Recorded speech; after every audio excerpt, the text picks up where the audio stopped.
equitable society where everyone lives in dignity.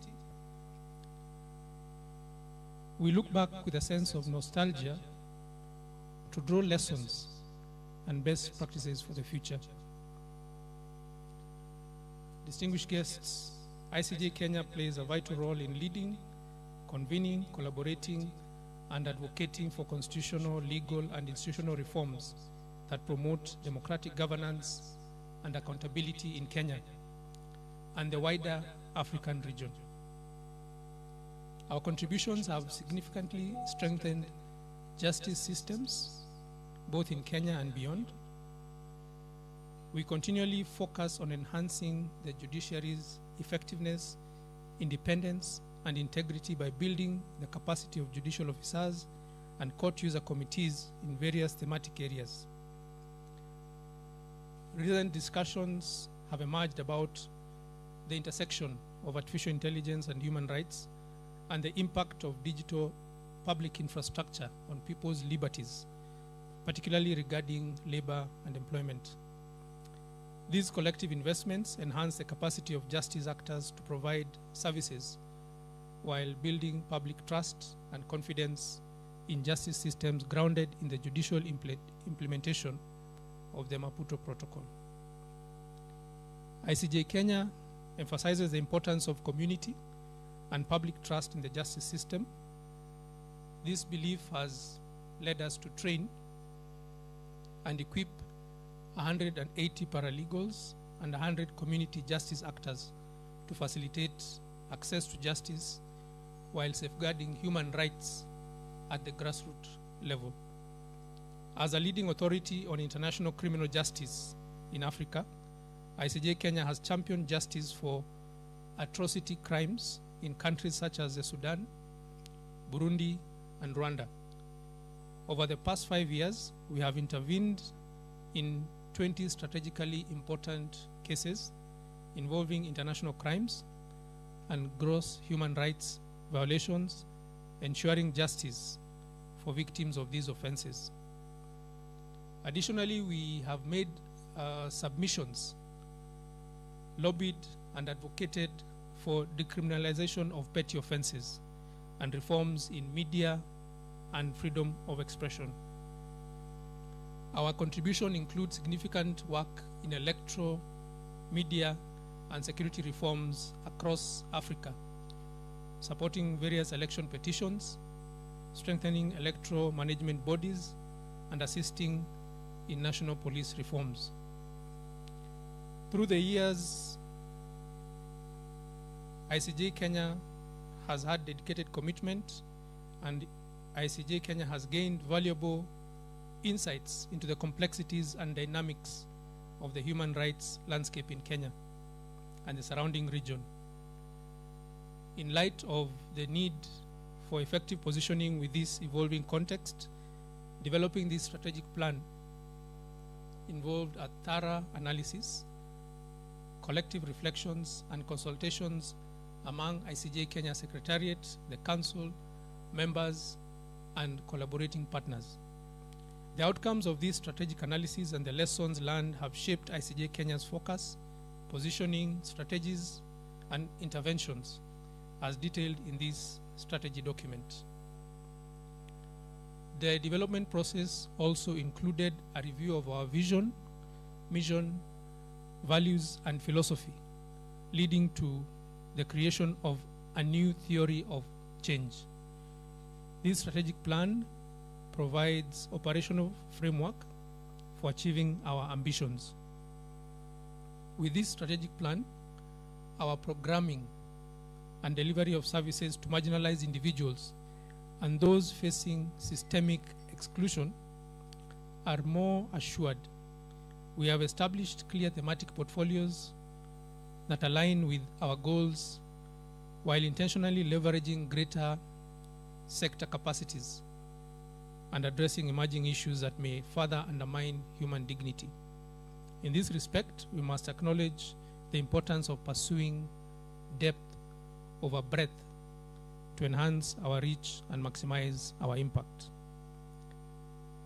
The strategic plan that we are about to launch aims to achieve an optimal balance between implementing established actions, and responding to emerging strategic challenges within our mandate. We are committed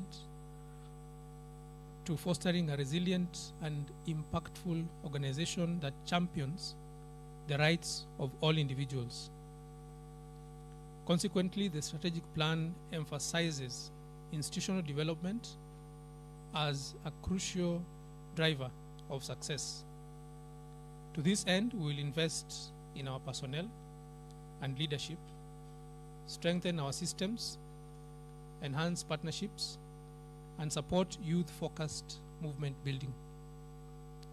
This approach aims to elevate democratic and governance discussions, ensuring they reflect the priorities of the people while expanding our organizational influence, effectiveness, and brand both in Kenya and beyond.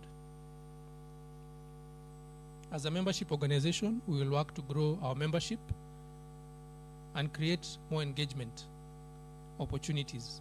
Additionally, we aim to cultivate a culture of research and adaptive learning, progressively modifying our approaches to leverage technological advancements, including a greater focus on digital activism. Distinguished guests, I want to express my gratitude to everyone who participated, both in internal and external discussions that were crucial in helping us fashion the ICJ Kenya that we want for the next strategic period. Additionally, I extend my heartfelt thanks to the members of ICJ Kenya for their commitment, participation, and invaluable advice regarding the organization's direction and the enhancement of successful initiatives outlined in this strategic plan. I also want to acknowledge and greatly appreciate the Council for their guidance and support in developing this strategic plan, as well as their ongoing commitment to the overall health of the organization. And I wish to acknowledge the presence of our Secretary, the Council Member Purity. Maybe you could stand.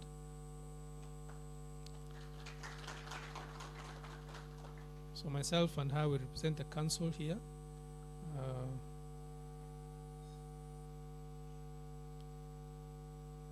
So as I conclude, I want to express my gratitude to our development partners, peers, and all collaborating stakeholders for their generous financial, technical, and moral support.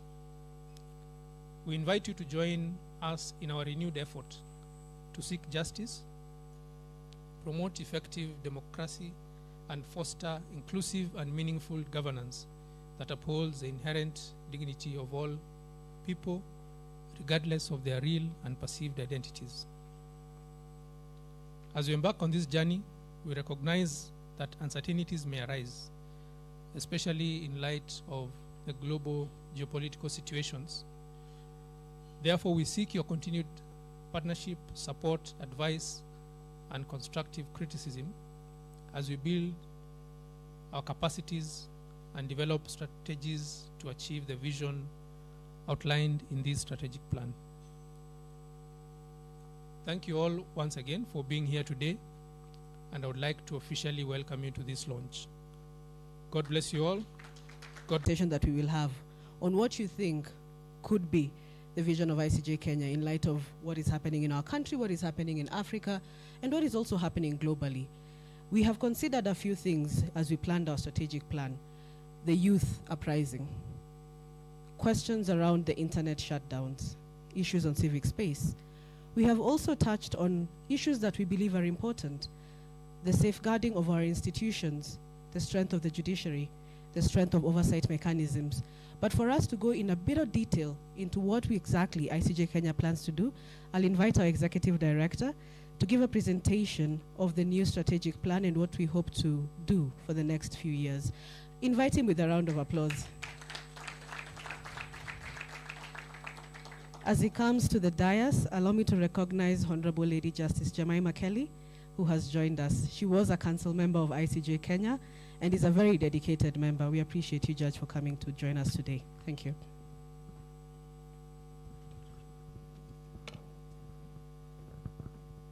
Our chief guest, Judge of the Supreme Court, Justice Isaac Lenaola, Judge Kelly, who's just joined us. Karibuni, and please allow me to adopt the protocols that had been shared earlier. Thank you.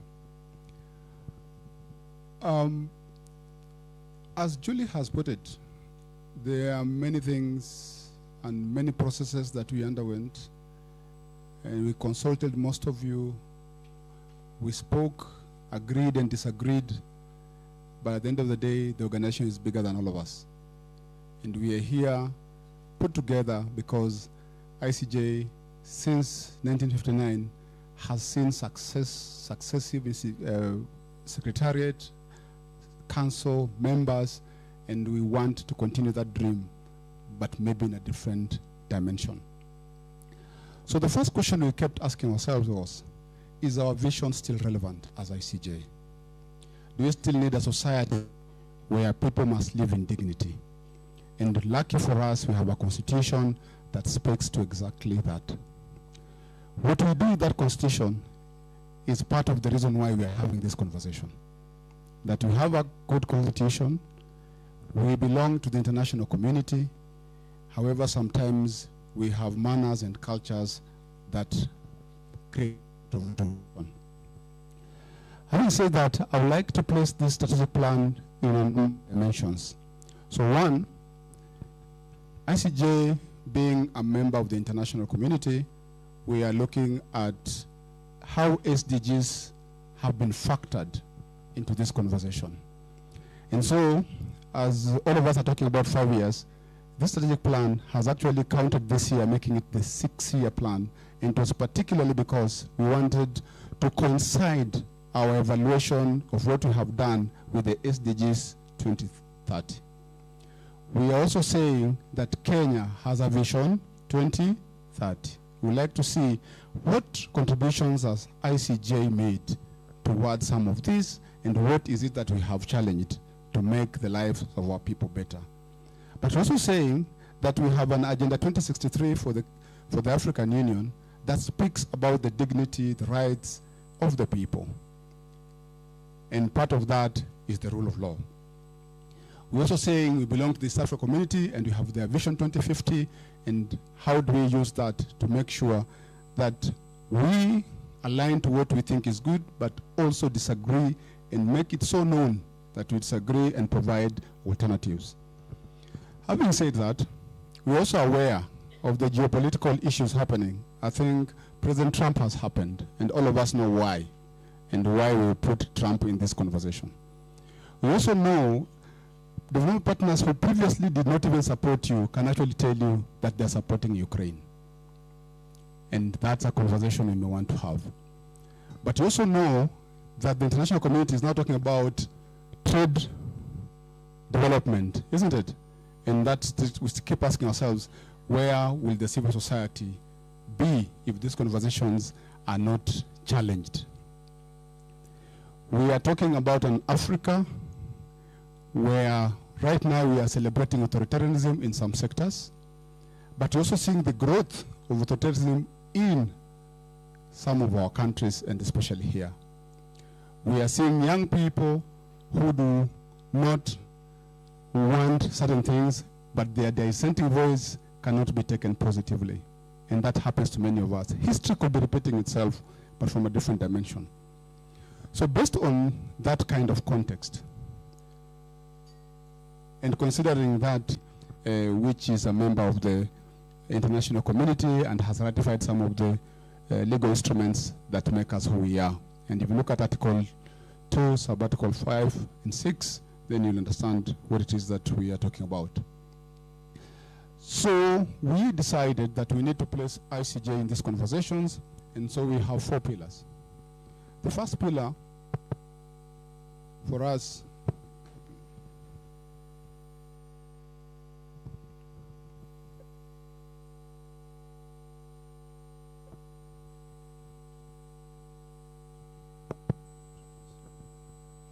you know, some of us never used a microphone, so maybe in our earlier lives, you never know, it may be resisting. So we want to place ICJ into these conversations and say we can make a contribution. So we have 4 pillars, and one of the pillars, which is a key thematic area, is the institution. We believe that you cannot give what you don't have. And if you want to take your arrow further, you need to do a bit of soul searching. When you are aiming an arrow to go longer distance, what do you usually do? You pull it. You pull it backwards. Thank you. So it means we need to do a bit of housekeeping to make sure that we have the right systems, we have the right competencies, we have the right technology, we have the right board, we have the right governance structures that can catapult us from where we are going forward, and looking at the challenges that I've just mentioned. So in this particular pillar, we are very particular about our membership. And this membership is made up of lawyers, some of them on the bench, some of them on the bar, and we want to exploit their strengths and invest in their opportunities so that we make ICJ what we think is supposed to be going back 1959 and today. We're also saying that we need an ICJ that is sustainable. We are a bit lucky because we have an ICJ Kenya House. If you remember COVID-19, many institutions closed shop just because they could not pay rent. And it's one of the biggest diseases that civil society organizations have. Good institutions, good knowledge, but then they are unsustainable. While we have this institution, this building, we also have obligations. And part of this strategy is to appeal to our members and development partners to work with us, to work and work with us just to make sure this thing works. I'm not so sure it's me, but maybe it's the microphone. Okay. The other bit of that is just to make sure that our financial systems, our human resource systems work, and our technology is up to date. And particularly when you look at the kind of work we do, I think at some point my colleague Dimas had to go into hiding. We all know why. Particularly because we need security of some of the staff, looking at the work that we do, if the political economy we have right now doesn't change. But also that means that the people we work with, especially advocates who represent some of the cases we do, also need to be taken care of. So we have a rapid response system that we are proposing this strategy as part of the institution. The other pillar is now looking at programmatically what are we supposed to do. So we have focused on 3 areas. So one of those areas is access to justice. And access to justice in the context of how are people represented in this conversation of access to justice. We have said a few things we've done, but we like to escalate. Legal empowerment, but where you're looking at what are the grassroots institutions that require to be the bridge and the facilitator of access to justice matters on the ground. We're also looking at how is it possible that at this time and age, and looking at what has happened, especially in issues of femicide, how do we bring the conversion of GBV, but in a context where we're looking at how does knowledge that is necessary to places where this is critical, and I'm looking at the conversation about urban and rural institutions, so you'll find this, there are so many of us in urban centers, but there are also so many of us in rural areas. But then there's a disconnect, there's a divide in terms of information, knowledge, and how that needs to be played out. So that's an area of focus.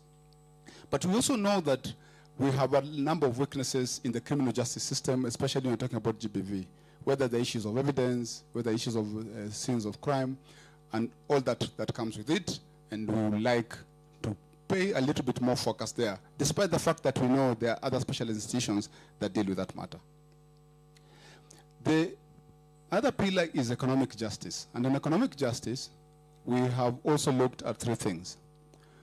The first is Dima's, I call it pet subject. Sometimes he speaks and I don't understand. One of the jokes that I was telling, I don't know if I was telling Cheryl this morning or I don't know what I was telling, that they sent him a Google page yesterday at night. And I called Dimas around 11 p.m. and telling him, I can't get into this page. So I came this morning armed with the venom that he didn't send me the right page. So I told Dimas, show me where. And all I needed to see is say, join as Eric Mukoya. I just needed to click. So I don't know if it's the age or just lack of it.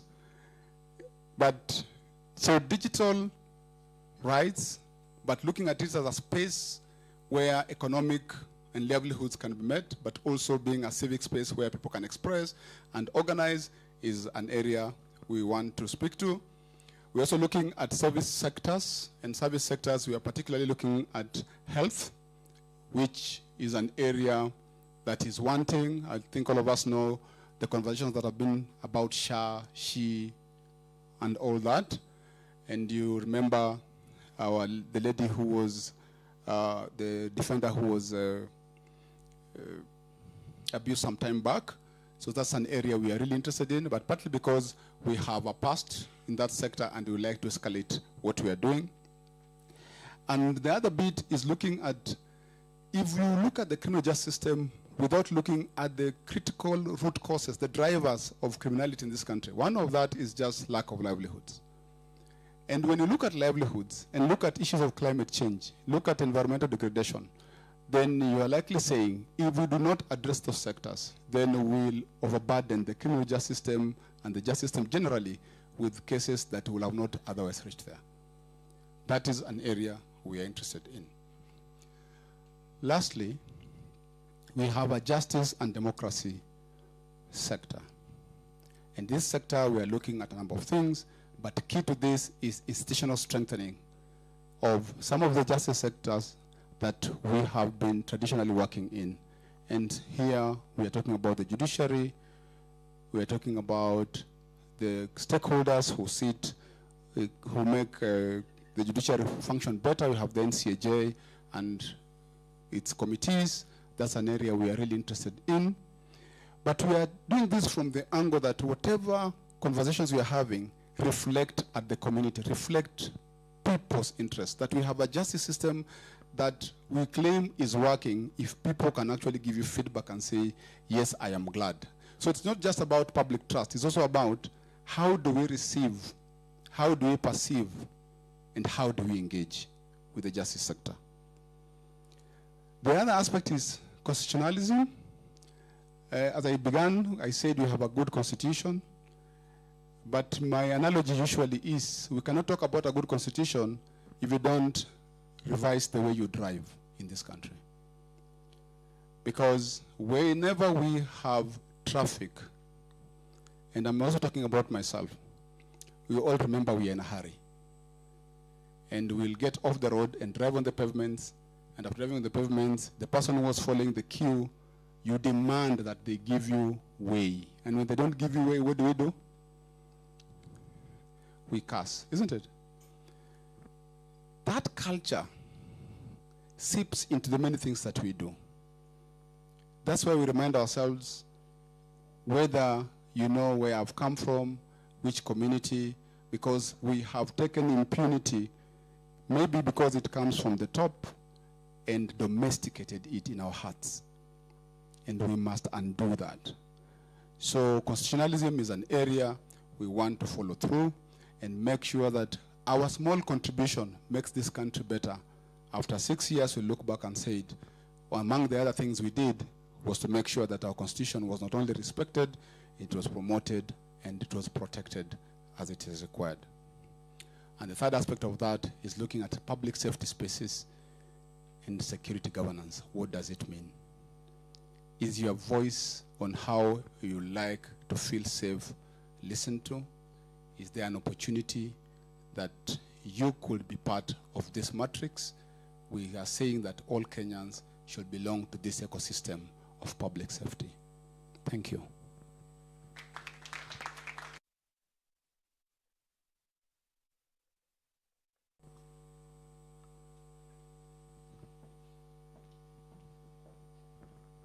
Thank you very much, Mr. Eric Mukoya, Executive Director of ICJ Kenya, for really summarizing our strategy in a very short way that allows everyone who hasn't interacted with the document to appreciate the vision of ICJ for the next 6 years.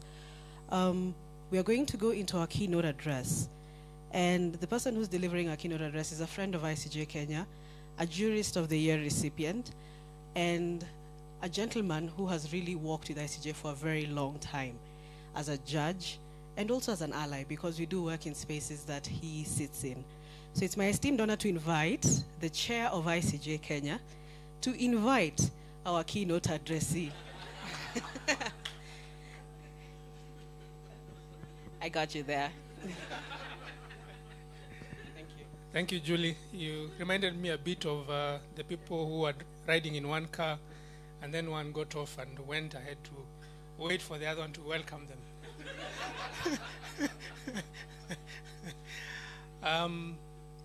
It's my honor and privilege to welcome our friend, our supporter, our chief guest, Justice Isaac Nelaona. Please let's stand and welcome him.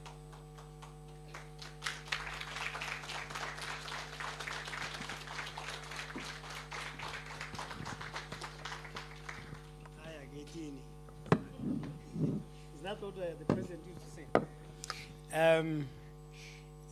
Distinguished jurists, ladies and gentlemen, good morning. Chairman, let me adopt all the protocols that were laid out this morning so that we can save on time. But the story about the person who jumps out to welcome the other one from the same car reminds me of my time at the Guy Commission, Constitutional Review Commission of Kenya. So you can see I'm not of the frame of Dimas, but my driver was a man who was as big as Dimas. So we go to a place called Kimilili, and then we were doing civic education, so I was the one who was to take the community through civic education. So I was not wearing a tie. My driver had a tie. I just was dressed with a loose shirt, and I was looking like a regular native from Samburu.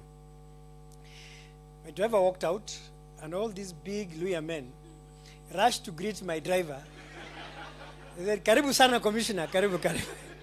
Then I picked my bag and I walked to the hall. They said, "Commissioner Yulia." So all these old men were running after me, saying, "Commissioner, ngoja tukureceive. We have to receive you properly." So it's a true story. I was ready to go when protest stood up, but I'm glad you held me back because it was your position I was going to take. Let me thank you, Chairman, the Council, and the Director for inviting me to join you as we mark this significant milestone in the pursuit of justice, human rights, and the rule of law. The launch of this, I'm sure, wonderful strategic plan. This moment is not just about unveiling a document. It is about reaffirming our commitment to a Kenya where justice is accessible, human rights are inviolable, and the rule of law is the foundation of our democracy. ICJ Kenya has long been a beacon of legal democracy, and today you set your compass for the next 5 years, and I hope that that's a period that will demand resilience, innovation, and unwavering dedication on your part and on the part of those who support your work, myself included. I came thinking that ICJ is about 40 years, so the quiz by Julie also caught me flat-footed until I read this. I thought you actually, from around the time of Amos Wako and Lee Mudoga, I completely forgot you're actually older than the 70s when the two gentlemen were leading ICJ. When I joined practice in 1991, that time the Gildum guys of this world, Mohammed Nyaogas of this world, and later my friend Mugeni and others came, and I'm happy that ICJ is still going strong under the leadership of Prota Sainde and his team. And this journey of ICJ has played a pivotal role in advancing judicial reforms, and I recall this myself. I'm actually a product of the engagement by ICJ in 2002, leading to the radical surgery, or surgery by radicals as I call it. And it was then that I was picked straight from the bar, 35 and a half years old, and appointed a judge of the High Court. So perhaps had ICJ and the likes of George Kegoro had not gone into the need for judicial reform, I may still be running after my clients, chasing fees, like some of you do. And I speak to purity in this regard. You, ICJ, have also been instrumental in protecting human rights defenders. And I think, looking at the document that you launched this morning, it speaks to, and I'll come to that in a minute, it speaks to the new age, the new challenges, the new issues that we are facing in the area of human rights. You have also been instrumental in holding power to account in more ways than one. All your advocacy, all your statements, your engagement with other players have held particularly the executive and parliament to account, even as you have held us in the judiciary to account for what we do. And I thank you for that. Your fight for independent judiciary, your fight against impunity, has continuously, I believe, been guided by the principle that justice is the bedrock of a just society. And without justice, we can't speak about a democracy. In other speeches I've made this year, I've been very vocal about the need for us not to forget that as a country, we face challenges every day, and that we cannot afford ever to slacken, we can't afford ever to stop the crusade for a very independent judiciary. If we don't do that, then we are walking on a very, very tight rope. And I say this because challenges persist. Threats to judicial independence, shrinking civic space, gender inequality, and then the emerging questions which you are discussing now, like digital rights and climate justice. All these issues demand a bold, forward-looking strategy. And I should say this as I speak about these challenges. The last 2 years has seen what I would not have imagined myself would happen, where players in the justice legal sector are themselves being used as tools to impede judicial independence.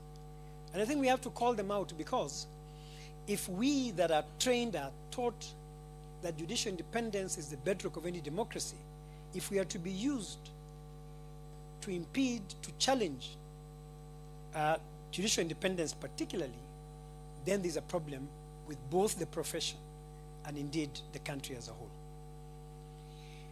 This last 3 days, I was involved in the interviewing of some members of the judiciary for certain positions, and I realized that even as we speak about gender inequality, we are forgetting that there is a crisis that is emerging.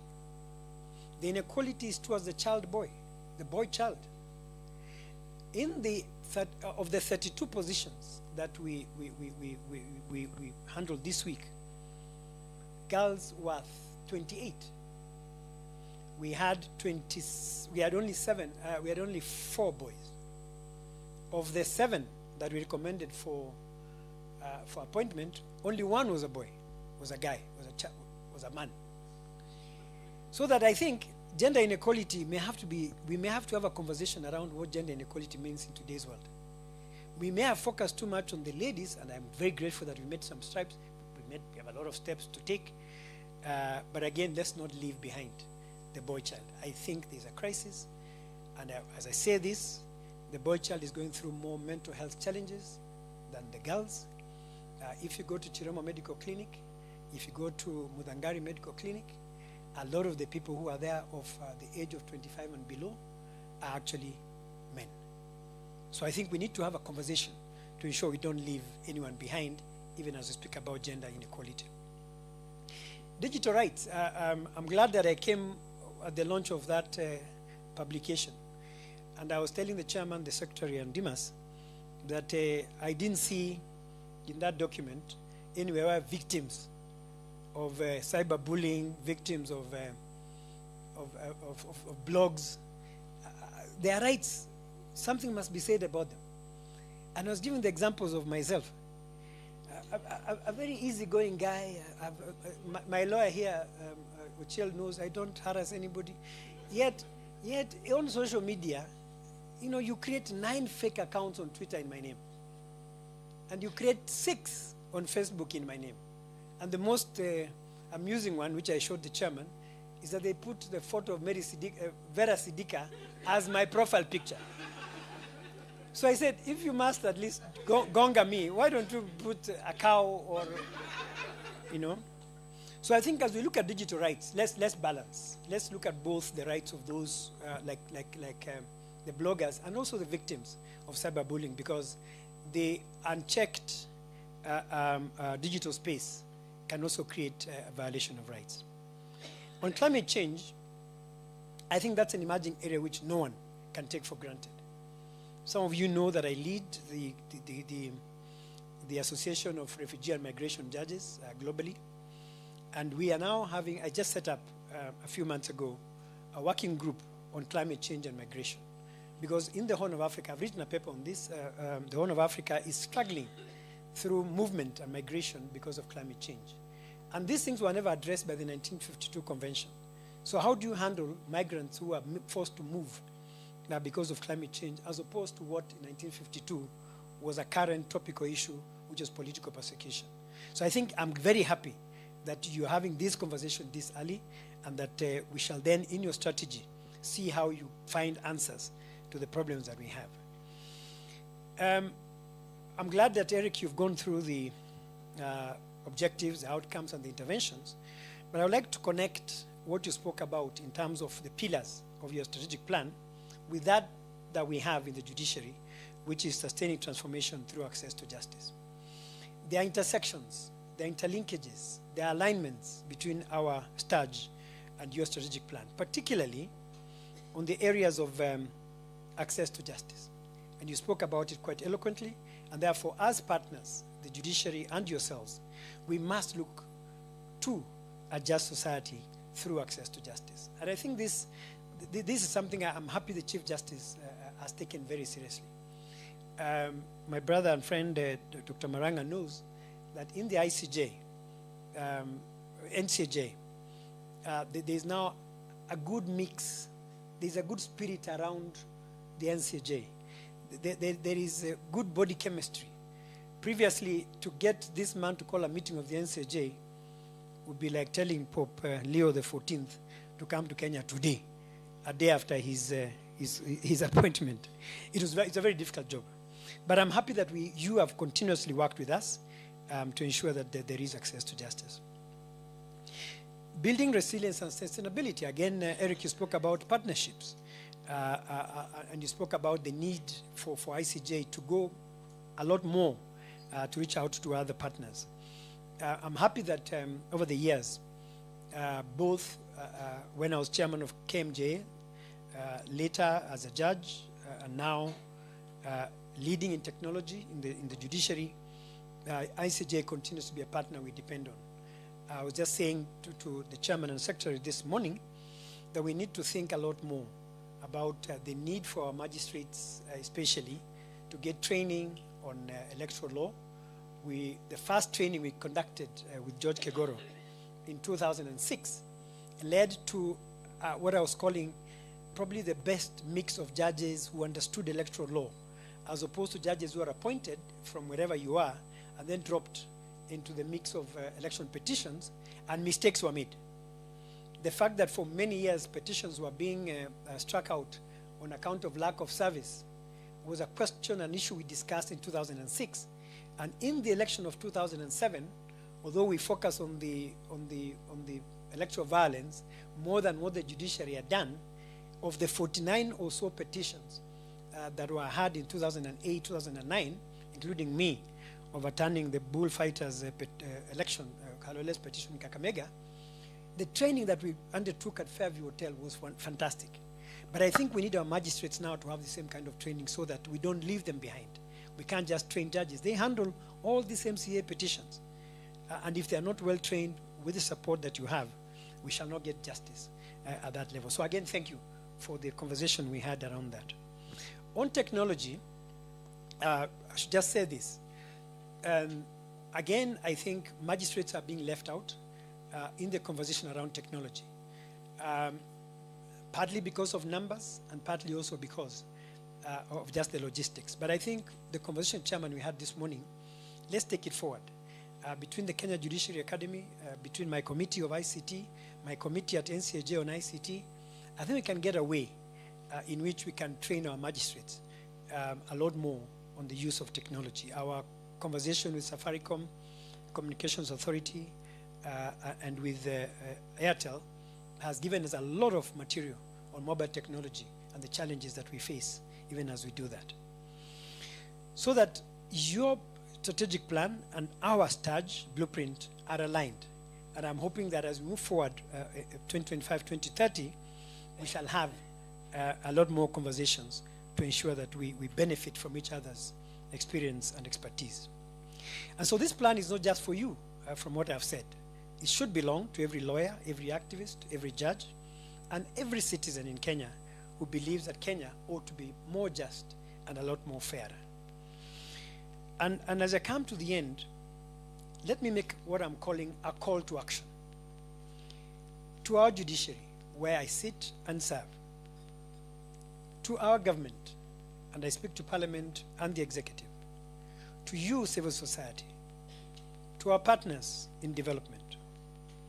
We owe each other a duty to unite behind this vision. That in 66 years, ICJ has remained resilient, has remained useful, has remained necessary, means that we are obligated, if nothing else but by good conscience, to ensure that ICJ remains strong, ICJ remains focused, and that this vision, which we are now launching, will be a vision that we must all embrace and join in. The rule of law is not a luxury. Contrary to what some think, it is not left to a few. It's not left to civil society. It's not left to those of us who believe that we know the law. It is indeed the oxygen of democracy. And if we don't believe that, then we are not in the right space. I often speak to young lawyers, the young law students. I mentor about 35 young lawyers. And I keep telling them that the future of justice is in your hands. This morning, I was telling my colleagues here that I've reached a level where I think as I approach 60, and as I approach 70, 10 years from 60, hoping I shall still be in the judiciary, I'm starting to slow down. You know, I joined the judiciary at 35 and a half. And I came in with moto kali sana kuliko moto. But now I'm starting to feel like, I need to slow down and hand over the mantle to young lawyers like this friend of mine. So it is you who must engage. It is you, young lawyers, who must challenge. And it is you, young lawyers, who must lead. We must start slowing down. To the chairman and your council, we are thankful for your leadership. Your term comes to an end in November.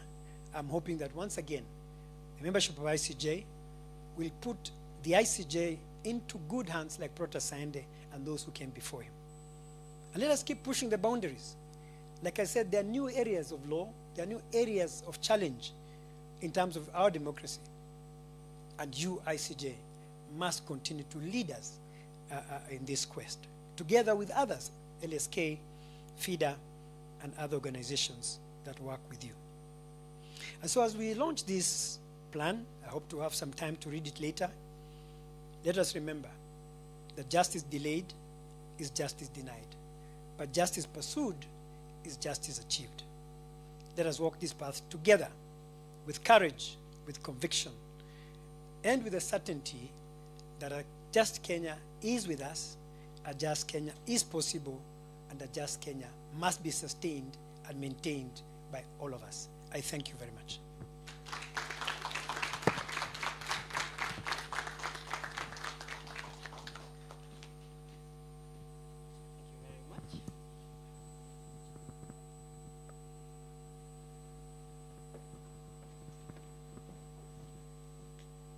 Thank you very much, our chief guest, Judge Isaac Lenaola, for those encouraging words. I believe that we will endeavor to ensure that we abide by our mission, which is a just, democratic, inclusive society for all. Allow me to recognize the presence of a few guests who are in the room. Our colleague in the sector, Nora Mbagathi, Executive Director of Katiba Institute. Mr. Esau Riaro from the Legal Resources Foundation, Executive Director. Our long-standing friend and former Executive Director of the Katiba Institute, Christine Konge. our former chair of the International Commission of Jurists, Mr. Kelvin Mogeni. As the speeches were going on, we were joined by our vice chair of the council, Ms. Tina Alai. And we have many other guests in the room. So thank you and feel at home. We are now going into the interesting part, the razzmatazz part. Allow me to invite a few people to this side, where I will have to caution that indeed things are flammable. I'd like to invite the ICJ Council, who will lead with the guest. So the ICJ Kenya Chair, please guide our guest to this side. We will have the ICJ Kenya Council, together with the Executive Director, come to this side. Allow me to invite Honorable Lady Justice Jemima Kelly.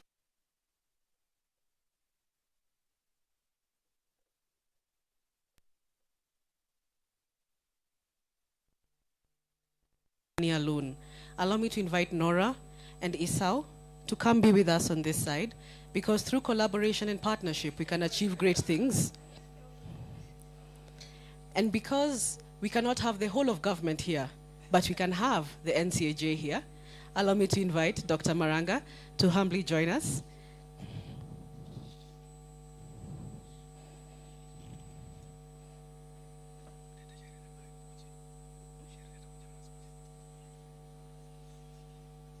So allow me to see whether you have all fitted. Great. And we have had a particular partner who has really walked the journey with ICJ Kenya. Allow me to invite a representative from the Open Society Foundations, Ms. Cheryl Akinyi, to humbly come to the front. Open Society has been one of our very consistent, trusted, and dependable partner, and a lot of the work that has been mentioned by Eric Mukoya as we launched the strategic plan was actually funded by Open Society Foundation. So we would be remiss if we did not thank that who has helped build the institution.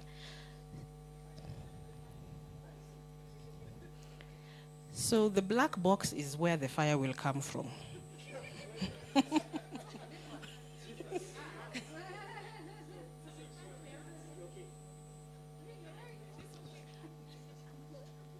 Come this side.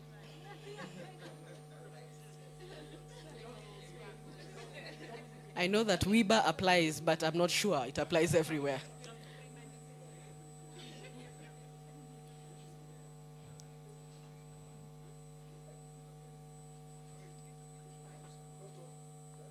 We have a go-ahead.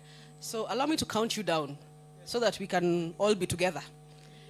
So 5, 4, 3, 2, 1, press it.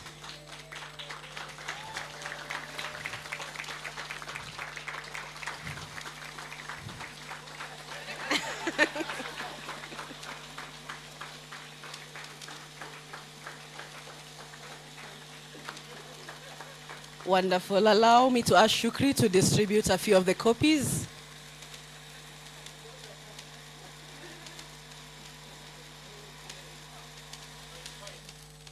Okay. All right. I humbly request the delegation now to stand in front of the dummy so that the photos can have the dummy in the background. Kindly hold the book.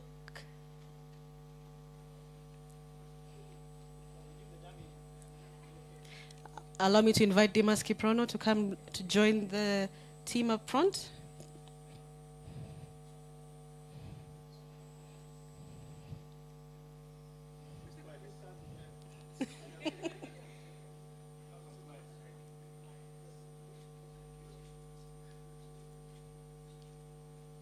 Wonderful. So because you're going green, and it's important to be cognizant that in this world of energy and also climate change, we shouldn't cut down trees unnecessarily. A lot of the copies of the book will be found online. So please do use the QR codes that will be circulated on every table to download yourself a copy of the book. But for those of you who have a physical copy, we will plant a tree to replenish the one that you have. Thank you very much. Allow me to ask for a few things, right? Just as you're standing, I'll ask for the chief guest and the council to remain behind for that one photo. So I'll humbly ask my other guests to sit. Thank you very much. Eric and Dimas, don't get too comfortable.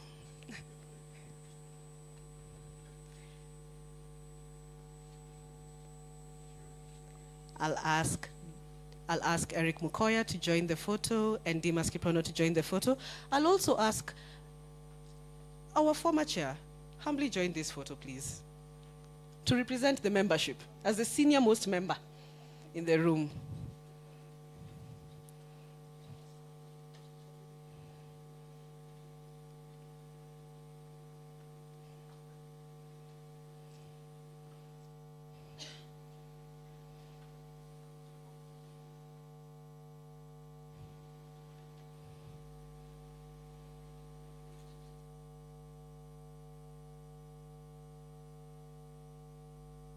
Perfect. Thank you very, very much. May I humbly ask our guests to take their seats as I invite our Vice Chair of the board, Ms. Tina Alai, to give a resounding vote of thanks. As you can see, ICJ keeps time.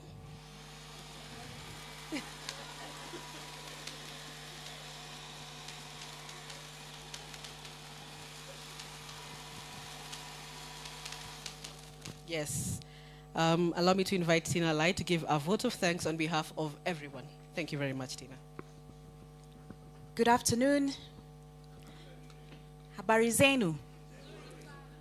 Thank you very much. I will not have too much more to add on top of the splendid speeches and remarks that we have already received this morning from our Executive Director, our Chief Guest, Justice Lanaola, and our Chairperson, Protest Saende.